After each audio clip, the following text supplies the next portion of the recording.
What if the Goblin is the Leech? I am Glax, the Goblin Leech, more powerful than any warlock or witch. I was born in a village south of the rift. I was told I was born with a magical gift. All my life I was treated as a scum. They thought my brethren were nothing but dumb. But I had an abnormally large intellect. Because of this, my brethren felt my neglect.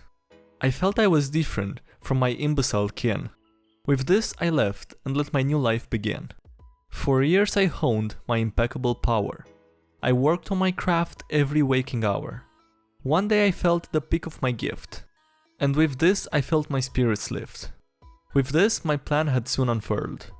I would set out in order to protect the world. I set out to rid this world of villainy. So I rid a slaver who advocated tyranny. I hoped my action would bring admiration. I soon realized there was a miscalculation. The people laughed, they condescended me. They couldn't believe that I set them free. You couldn't have saved us, you ghoulish freak. Everyone knows all goblins are weak. They mocked the victory that was rightfully mine. So I slaughtered the lot of those pathetic swine. It was then that I realized my evil twitch. I then decided to become a leech. For 30 years my power grew. And so did the piles of heroes I slew. Till one day I found the spells that I needed to use. My soul was severed, and in a phylactery it was fused. Now immortal, my power has rised. So now I seek the slaughter of all I despise. I demand your respect and also your fear. I am your reckoning, your end is near. Just wanna say I'm almost crying, those beautiful dude. I don't know who wrote that.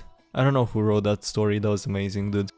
Hey, what's up everybody, I'm SkyDieRay and welcome to another episode of DnDGreentext. I hope you enjoyed that little poetry story, whatever that was great. And yeah, enjoy the rest of the video. Your character is dead. Tread. Did your character die in a ridiculous, horrifying or lame manner? Do you feel like your DM is a killer DM? Are you a player who enjoys getting the other player's PCs killed? Be me. Be wanting to start a new character. Decide to play an elf wizard. Find a group in the small town I live in. DM tells me he wants to do a one-on-one session to see my playstyle. Find it kind of weird, but accept. I arrive at his house and we get started. DM tells me that I awaken my study to a book falling on the ground. I choose to investigate. DM tells me that from the book springs on a dual-thread dragon. DM asks me what I do. I tell him that I want to run. DM tells me before I can move, the dragon uses its opportunity and bites my head off. DM tells me to roll a new character. Decide to roll another elf wizard. DM pulls the same shit. When the DM asks me what I do, I tell him that I close the book and put it back on the bookshelf. DM tells me to roll a sleight of hand check. I roll a natural 20. DM tells me that when my hand touches the book, the dragon uses fire breath to cook me. DM tells me to roll another character. Decide fuck it and roll a dragonborn paladin. DM surprisingly starts me out trapped in the Underdark. He tells me I have been abducted by a group of illithids who hunger for my brain. DM asks me if I have any last words. I tell him to go f*** himself. DM tells me illithids kill me. I rage and ask him what type of game he's trying to play. DM tells me he just loves killing PCs. I leave and never go back to the group. That's a very bad DM. I don't even know, that's a very bad DM. I'm DMing my first campaign ever and I want to kill a player to see what it's like. A player. I'm sure it was come on, it's got to be a misunderstanding, right? There's no way he meant a player, right? No? Does your character have any kind of tell, be it conscious or unconscious? What does it mean when he or she does it? Do the other players notice it? I once played a barbarian who was mute just as a way to challenge myself. Basically my whole way of communication was physical tells. Shifty eyes, something is not right. Hand hovering over sword, prepping to fight. Wide eyes, what the f*** is going on? Cracking knuckles, I'm about to kill this guy. Yawning, bored of talking. Running away. BDM. Bro player wants me to run him and his noob friends through a short campaign to show them what tabletop RPGs are like. Tell him to bring his friends to local bar for snacks and shit. Get to know them all, they seem like nice guys. Tell them to be at the house next week for first session. When they arrive, everyone sees their name on a tag in front of each of the chairs. Tell them you made character sheets for them. The character names are hidden with tape. pull out a deck of cards, tell players to draw one each. Ask them what cards they have. 5 of spades, 10 of clubs, queen of hearts, ace of spades, sweet. The first one dies from a car crash. Second dies from random mugging. Third dies in a plane crash. Fourth one is eaten alive ritualistically by cannibals. Tell them they wake up in a small room with an orb which spells out, "Good job, fuckers, you died. Now you play a real game." Tell them to take off tape. Their names are on the sheets. They're playing themselves. Rules are simple. Each month, players get teleported to a random part of the world with gear provided to them by Ball. They then must kill the target or die trying. 3 of the 4 of them die in the first 2 missions, because we're using only war. Proceed to have similar results for 3 years with this once a month sessions. Finally ends when they destroy the ball and free themselves from this horrific life. Immediately get asked if we can do it all over again, despite the fact that we ended up with a total of 70 player deaths. We're doing Call of Cthulhu next. My character has no reason to be with the party anymore. As a GM, how would you handle it? Sort of the opposite situation, but... My first session was played with a few friends who were all pretty new to D&D, and we very nearly left one of our party for dead. He rolled an obnoxious halfling rogue and spoke in a Cockney accent, barely interacting with us at all, and continuously getting us into shit situations while stealing our loot. We get to a boss fight with a cult trying to summon a dragon by sacrificing an elf using a black crystal, and during the fight, the rogue slinks off, leaving us to fight and tries to steal some gold off the walls. That sounds like every other rogue player, doesn't it? Every other edgy rogue player. Our DM is a bit sick of his shit, and the elf demon dragon teleports after him and straight up kills him with a very high attack roll. After the party has dealt with the boss and has looted everything, we all turn to leave after looking very briefly for the rogue, to which he starts pleading with us to come back and get him. We all say our characters have no reason to look since he's barely interacted with us, basically just following us around, stealing our loot and hiding from combat. Our DM was pleased we were putting him in his place, but said we should all roll and remember him, so we could use our one and only resurrection scroll to bring him back. He was a lot less obnoxious after that, but if it was my campaign, I would have 100% just have let him die and told him to do another character, same with someone who wouldn't want to be with your party. I'll be honest, I actually hate that my DM lets so many players come in and just talk about. I made active character choices on my character to keep myself alive. I prioritized a good AC and a solid health pool. I played it safe and went for dodge actions instead of more damage when we needed me to solo frontline, because no one else could. I constantly threw out healing words and better to keep party members alive, while contributing serious damage through Spirit Guardians.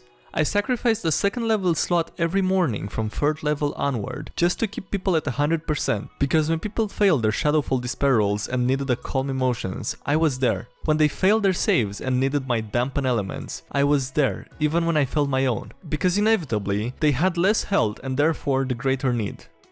From the first moment of Death House to today's finale, I never went down, I never wasted a turn, I played my absolute heart out.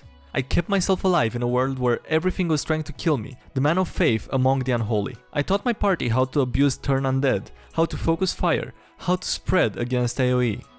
And when a new player walks in and gets given 10th level risk-free, can play competently, and constantly badgers me to bail him out with heals, no, this. Same goes to the sorcerer, who thought it would be funny to polymorph me into a cow mid-combat with Rahadin because he was bored, then pouted when my +10 wisdom save told him to f**k off with his DC 14, who multiclassed into cleric after sorcerer 6, because guiding bolts 4d6 looked like catnip, and then got mad at missing every guiding bolt because his wisdom is a 13. When the fighter deliberately shoots 4 shots at 4 different turn targets, because, oh, this way they'll die to your Spirit Guardians, when I didn't have Spirit Guardians up. I'm f***ing tired of putting the team on my back. I don't know what I'm feeling anymore. Next session, my party is to stumble upon a raided caravan, a few overturned carts, a few arrows, a few corpses, and a baby crying. As party approaches, they spot a translucent woman who is trying to soothe the baby. It's baby's mother, a ghost, returned to this world soon after death due to necromantic powers of nearby shrine. Ghost does not understand. She is a ghost. Takes persuasion check. Boosted or downgraded by roleplay, to realize she is a ghost, and another one to let the baby go with the PCs. Baby is still a baby, but will eat mashed food. PCs get some loot and the baby to take care of. Also, level up. If they do not persuade, it's a difficult combat encounter. Good enough of a plan? Knowing my players and the fact that they will do anything to not engage or drive story in my campaign, here's how this would go down if my players were presented with this scenario. Me. You see an overturned card. Barbarian. K. Me. Do you want to investigate? Wizard. Is there anything of worth? Me. Sure. Rogue. I want to sneak over to the card to scout it out. Me. Okay. Rogue. What do I see? Me. A crying baby in the arms of a translucent woman. Rogue. So, a ghost? Me. Yeah. Rogue. K. Me. Do you want to talk to her? Rogue. Nope. Wizard. Nah. Barbarian. Best not. Me. What? Rogue. Is there any gold? Me. What? Rogue. Is there any gold? Me. I don't know. Sure, there's a chest full of gold. Wizard. Where at? Me. Right by the ghost one. Barbarian. I don't know, seems like a trap. Me. It's not a trap. Maybe if you talk to her, she might give you the gold. Wizard. I don't think it's worth the trouble. Rogue. Yeah, I mean she probably has a lot of things on her mind. Me. Like what? Rogue. Being dead? Wizard. Yeah, plus she has a baby and the odds are she might attack us. Me. Why would she attack you? Barbarian. To protect her kid? Me. She won't attack you if you talk to her. Wizard. I don't know, she might want us to take her child, and quite honestly we attract a lot of danger. It really wouldn't be good for us to have an infant. Rogue. Yeah, so I think it's best to just walk away. Wizard. Yeah, this problem really isn't our problem, nor do we want to make it our problem. Me. Are you serious? Barbarian. Yeah, I agree, let's just walk away. Me. Fine, you guys walk away. Barbarian. Cool. Wizard. Great. Rogue. Alright. Alright, that's it for this video. I hope you guys enjoyed it. Leave a like if you did and subscribe for more. Check the videos on the sides. If you enjoyed this one, you'll probably enjoy those. There's links below if you want to support me on Patreon and get the next video a bit earlier. A link if you want to follow me on Twitch, where I live stream as much as I can, which is almost daily. And a link to the Discord server to share your stories or check out other people's stories. And yeah, that's about it. Thanks again for watching and I'll see you next time. Have a great day. Bye.